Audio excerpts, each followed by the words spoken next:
In all the seasons of Columbus Neighborhoods, we've covered a lot of topics: history, preservation, railroads, food, cool sites around Ohio to visit, including a few haunted places, and the list goes on. But there's one topic we've never covered until this show. Are you ready for it? It's a show all about animals. Where better to start than a visit to the Ohio Wildlife Center, dedicated to rescuing injured and orphaned animals while educating and creating awareness of our native Ohio animal neighbors.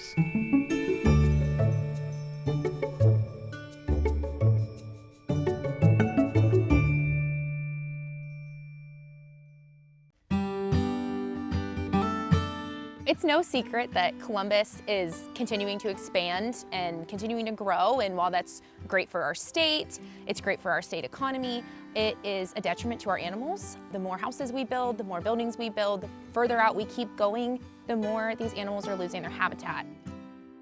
Ohio Wildlife Center is the largest in the state of our wildlife rehabilitators. We are kind of the front line in teaching people this is when an animal needs help, this is when they don't need help. We have a wildlife hospital that takes in, at this point this year, over 8,400 animals that are either injured, orphaned, or come into us because they're ill. What we have often are wildlife conflicts with humans, and that includes orphaned animals mostly. That makes up about 70% of our program. That includes squirrels, rabbits, raccoons, and songbirds. And of course our favorite, which is Virginia opossums. We took in over 1,000 this year, which is a lot, but it's North America's marsupial. We love that little kiddo. And then alongside that, we also take in injured animals. So hit by car is one of our most commons, and then followed by got by cat and got by dogs.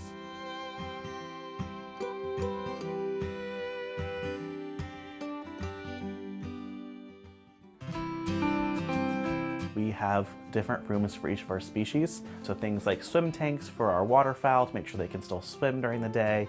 Things like larger enclosures for larger mammals to make sure they can still move around. They can create housing and dens. And then songbirds and other small rodents, we have to make sure that they can't escape. So making sure their enclosures fit their needs as well. We also have things off-site. So things like wine coolers for our bats. The wine coolers that we currently have are ways we can hibernate our bats. Super great opportunity we do right now to make sure we don't have to feed them throughout the winter, but also make sure they can practice their natural hormones of hibernation. So they go inside a wine cooler, which is approximately 41 degrees, replicates the winter for them, and they stay there all the way until May.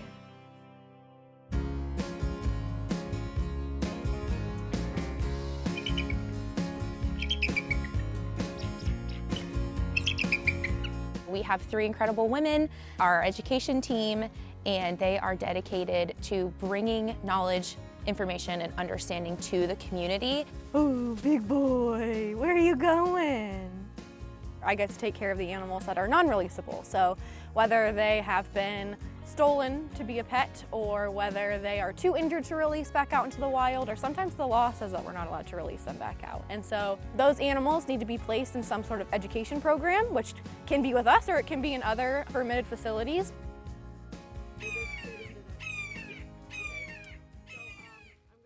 We're about to head into Torch and Rush's enclosure, and they are actually 2 different types of hawks. So we have Torch, the red-tailed hawk, who has got very stereotypical orangey red tail.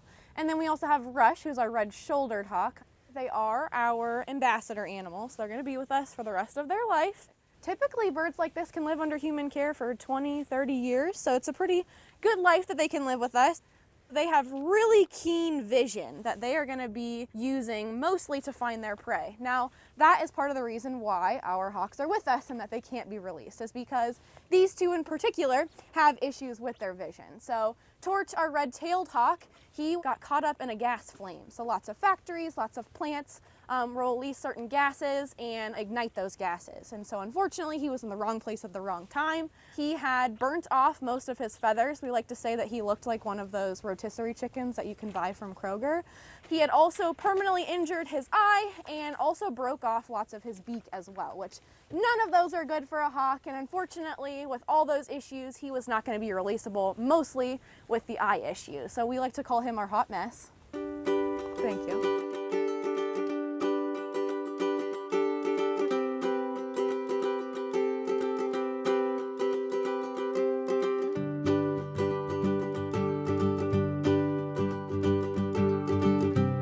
This is Chase, and Chase is one of our turkey vultures, actually our only turkey vulture. Chase is with us because he was actually born with terrible cataracts, so he is pretty much all the way blind. He can see shadows and such, but not really get around his environment very well. We call him Tippy Tappy Toes because to get around, he likes to kind of test out where he's about to walk. Vultures are very, very smart. They are really social, so they like to live in big family groups. And unfortunately, what happened with Chase is that his family would leave him for the day. He was not really finding appropriate food. So he was picking up trash, being fed by people, some inappropriate things like Cheetos and Doritos and all of that. And so luckily, someone knew that it was not a really great life for a vulture to not be able to fly and do what normal vulture things can do. And what we're doing with him right now is getting a good weight on him. He weighed 15 and 78, so about 3-ish pounds. You want to go home?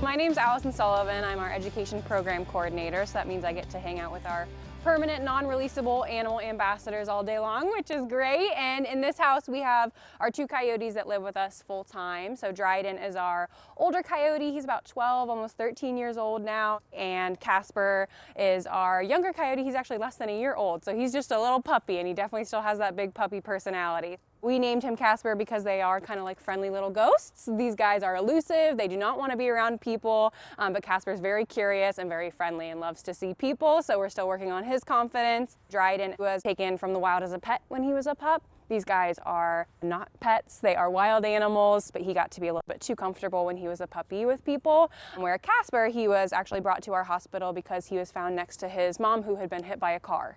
They were just too habituated, too comfortable with people. A lot of people think that wild animals make cool, exotic pets, but we try and encourage people to keep wildlife in the wild where they belong. These two would be out hunting rodents out in the wild. They're a top predator in our ecosystems, but when they cannot go back out into the wild and they are friendly like these two, they make excellent ambassadors for their species. People who might be afraid of coyotes can come here and learn about them and see that they are not as scary, not as big as people think. We are going to move to our next enclosure, which is where a couple of our foxes live. They're all red foxes. Stevie lives on this side. Stevie's coloration you would not find out in the wild, so we do think that she was a captive bred fox. Unfortunately, fur farms are still in existence in Ohio, but she was definitely bred in captivity and has never lived out in the wild, but she was found out in the wild, wandering around, being very comfortable around people, walking right up to people, which we'd never want for any wild animal. Penelope is our other red fox who is not so red. So she's another one who we think was captive bred, and her coloration would not be found naturally out in the wild, but Mr. Popo, he is our kind of natural looking red fox. He was a kit and his den was flooded, so all of his siblings spread out. He was found by a police officer, which is why he's named Popo. Every day we try and give him something new, whether it be a cardboard box or a new smell or a new toy to play with. These animals are much smarter than people give them credit for. So these guys especially, they love tiny boxes. So whether it be a little toothpaste box or a little like Milk Duds box, we'll put their kibble or their fruit or their meat inside, and they love to carry it around. And foxes are natural diggers, so they will sometimes dig a little hole and hide their food for later and then come back to it. So they love to have fun just like we do. My name is Delaney Galbraith. I am the pre-release facility coordinator for the Ohio Wildlife Center. We're over at the pre-release facility and we are inside of our large raptor enclosure. In here is where our large raptors, anything from a red-tailed hawk, a great horned owl, to a bald eagle or peregrine falcon, spends their time to build their endurance after they have been injured and brought into our hospital. Here they learn to fly again, they learn to maneuver, they learn to catch their wild prey, they get their brains tickled so that once they go back out, they are set up for success. Over at the education facility, it's totally fine if they're habituated to people, but obviously if they are going back out to the wild, We don't want them to be habituated to people because the general public doesn't really like it if a red-tailed hawk or great horned owl comes flying up to them asking for food. We try and keep any talking to a minimum, especially with our adults. It's a lot easier to reduce any habituation, especially when it comes to raptors. When they're younger, you actually have to wear face masks and not talk at all. They will imprint very quickly, and then they like to dive bomb people once they get released. I'll get the bopper, as we call it. The bopper is a PVC pipe with a pool noodle on the end that encourages them to fly. We just come up behind them and give them the overhead view, which none of them like because they're apex predators. It doesn't actually come in contact with the animal unless if the animal chooses, which you can see sometimes the red tails decided to say, no, I do not want to fly. I would like to fight you instead, which is unfortunately rather common when they're first coming out here. They don't understand what the bopper is. They are not very confident in their flight, especially if they spent a while at the hospital trying to heal things like severe fractures. We have a red-tailed hawk here who flew through a gas flume. He has been with us for quite a few months now. He came in with completely scorched feathers, not able to fly at all. And we have been doing a process called imping. Today we're going to be imping a red tail, so that means we're going to be taking in some damaged feathers and taking them off and putting on some healthy feathers from a donor red tail. The reason we do this is to make sure that an animal who takes a period of time to molt those feathers off will actually be able to work its muscles during the time of that molt. So we actually have a method using glue and dowel rods, and we basically insert the dowel rod into the shaft. And when we do that, we will then attach it to the other red tail to create a new feather.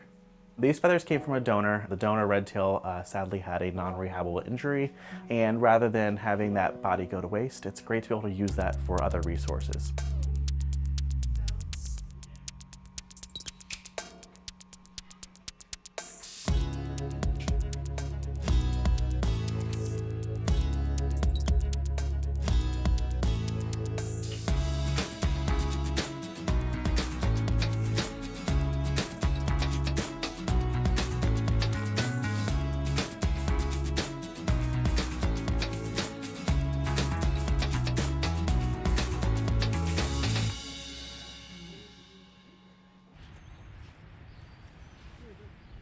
Red-tailed hawks and most of our raptors actually have their own territories. So we release within a half mile of where they were found initially. We allow for that half mile because we don't want to release them on the side of 71 after they got hit by a car. I think an important thing to note is how can we help support wildlife here in our backyards, and just making sure we're peacefully coexisting is so important. Turning on a light before you're going outside, making sure you're scaring away a prey species before your predator of a dog goes out, keeping a dog on a leash if possible, checking your yard for things like rabbit nests. And then also before cutting down a tree or doing any work, making sure there's not a wildlife animal living in there that will be orphaned or no longer worth a parrot. Us making small efforts to do what we can to help these wild animals. So us having the consciousness, having the heart to care for these animals is really what's gonna help them survive.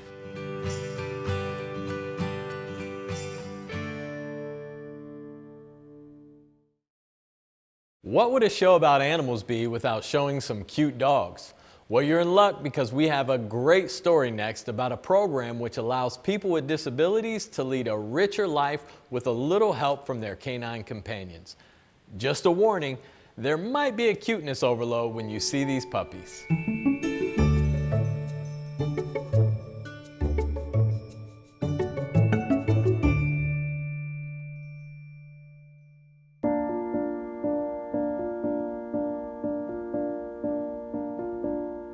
Canine Companions is a national nonprofit. We provide service dogs to adults, children, and veterans with disabilities, and facility dogs to professionals working in a variety of different settings, completely free of charge. Since our founding in 1975, we've served more than 7,600 service and facility dog teams. All of that is possible thanks to generous support from our donors, our volunteers.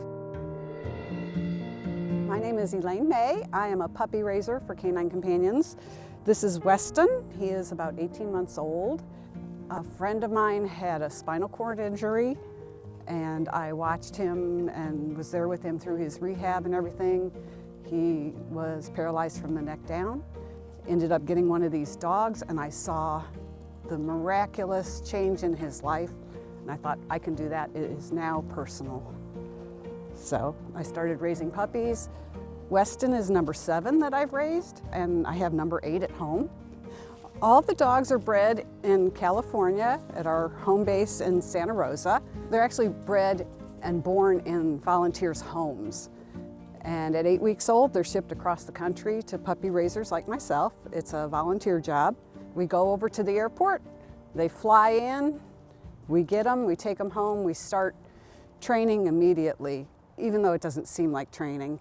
But as soon as we get them, you know, we're potty training and we're teaching them their names. The biggest thing that our clients really utilize the dogs for is picking up dropped items. Jump. And what better than a retriever? You smile? Sit. Oh, good boy. Jake. Good boy. Off. Good boy. We teach them this touch. It helps set them up for targeting when they learn to turn lights on and off with their nose or push a drawer closed. West, up. Good boy. Yeah. We have once a month off-campus puppy classes out and about in the neighborhood and around Columbus. It's very loud, it's busy, there's lots of people, they learn to walk through crowds. So it's a learning curve. You'll see little puppies of 5 months up to about 15 months out here. And that's just good for us to look at what the dogs are doing and how they're reacting in public.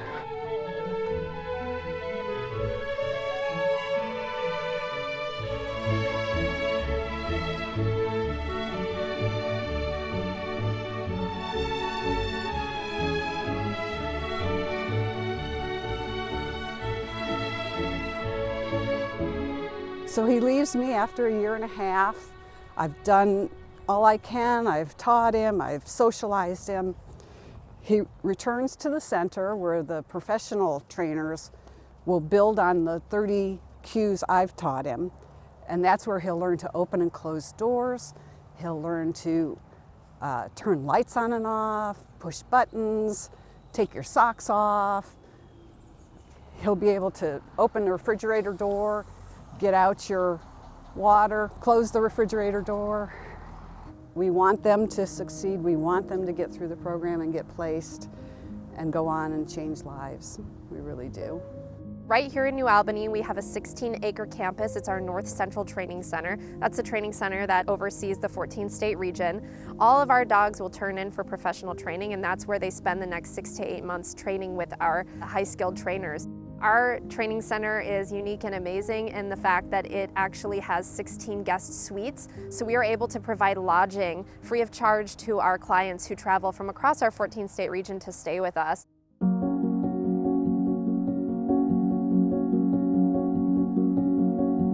It did induce a lot of anxiety for me when I would drop my pencil or my phone, because oftentimes there were people around, but if I was alone, they were just gonna stay on the floor because I unfortunately am unable to bend down and pick up things myself.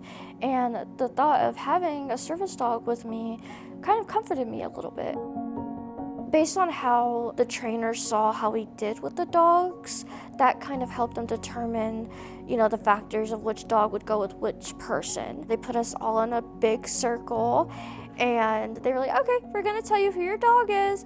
And then I don't know what it was, but something clicked in me at that moment. And I was like, Sprinkle's my dog. I don't know how I knew, but something in my mind was like, okay, they're gonna say Sprinkle's your dog. And when it got to me, they did this whole cute little thing. And they were like, okay, Sprinkle has chosen to go home with Kaya. As soon as they announced that, I kid you not, I just started crying because I've always been a huge animal lover. Rowan IV was raised by John Healy from Fishers, Indiana, and presenting Rowan today is a member of her regional and national board, Carolyn Rock.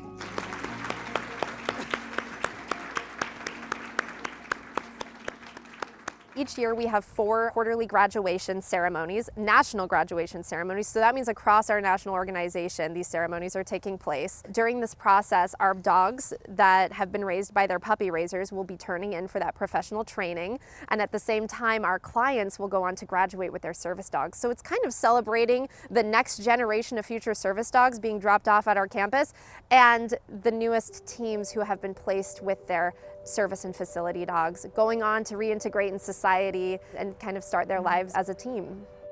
You do get so attached that you want to keep them. It's a bittersweet moment. It's like a wedding in my mind because we actually walk across the stage and hand the leash over to the new forever person.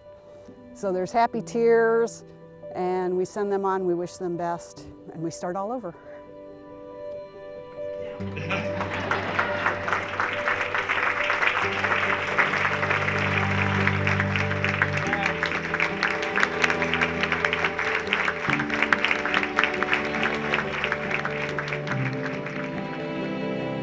Going out in public has changed so much. I mean, my level of independence has skyrocketed. Like those push pads that are outside of doors, she's able to push those for me because sometimes I can't reach them. And it just gives me an extra sense of comfort knowing that she's there with me. Canine Companions has honestly changed my life for the better. Every single person who comes into Canine Companions, their life is touched, whether you're a volunteer, a donor, a client. People that were afraid to go out in public now go out in public. Children that other children used to look at their wheelchair or something, they now look at the dog. So I've seen how that changes lives, and it just warms my heart.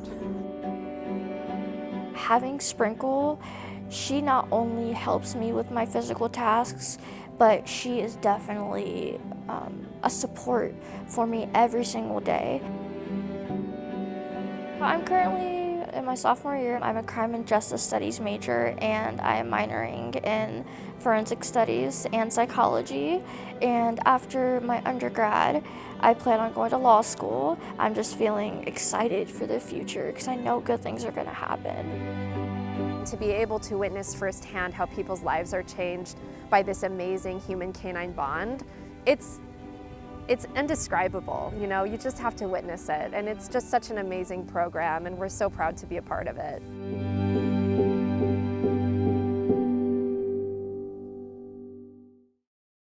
WOSU's Curious Sea Bus answers your questions about our region, its history, and its people. Today's segment takes us back to a lesser-known part of Columbus's sports history.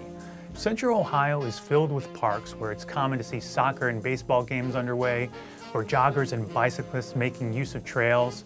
Decades ago, it would have been just as likely to see horseback riders trotting on that very same ground.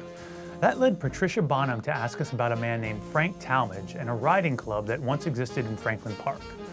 Born in Lancaster, Ohio in 1854, Frank Talmadge grew up to become successful in the insurance business and a prominent member of Columbus society. He was a well-respected civic leader whose birthday parties were written about in the newspaper.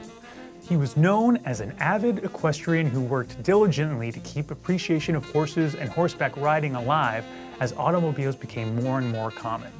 In 1925, his book, Horseback Riding in and Around Columbus, 1774 to 1924, was published. In it, Talmadge writes about the history of horseback riding from the days of the area's earliest pioneers to his present day. He was a member of several riding and country clubs, but in one chapter, he documented the story of a group of like-minded riders who met in Franklin Park in 1903. Some wondered, why wasn't there a riding club in the area? After some deliberation and a collection of signatures, a group of charter members, including Frank Talmadge, started what was known as the Columbus Riding Club. In 1905, he was elected president of that organization. Over the next several years, the club held horseback riding events and competitions in and around Franklin Park and at country clubs around Columbus. Talmadge himself was noted as the winner of several horse show events. Talmadge remained a horseback riding enthusiast all his life. He died at the age of 83 in May of 1937. His obituary in the Columbus Dispatch called him a famous horseman and an authority on equestrianship, who was familiar to nearly all Columbus residents. In 1933, the Columbus Evening Dispatch reported on the groundbreaking of a new hall for the Columbus Riding Club. The new structure would allow equestrians to ride all year long, day or night, which was a really big deal at the time. The paper said that the hall was the fulfillment of a long-held dream for Frank Talmadge. And on that day, he laid the cornerstone for the building, which still stands today on Riding Club Lane, where it's home to the Wyandotte Athletic Club. Do you have a question for Curious C-Bus? Head to wosu.org/curious to submit your idea. Your question could become the next Curious C-Bus story.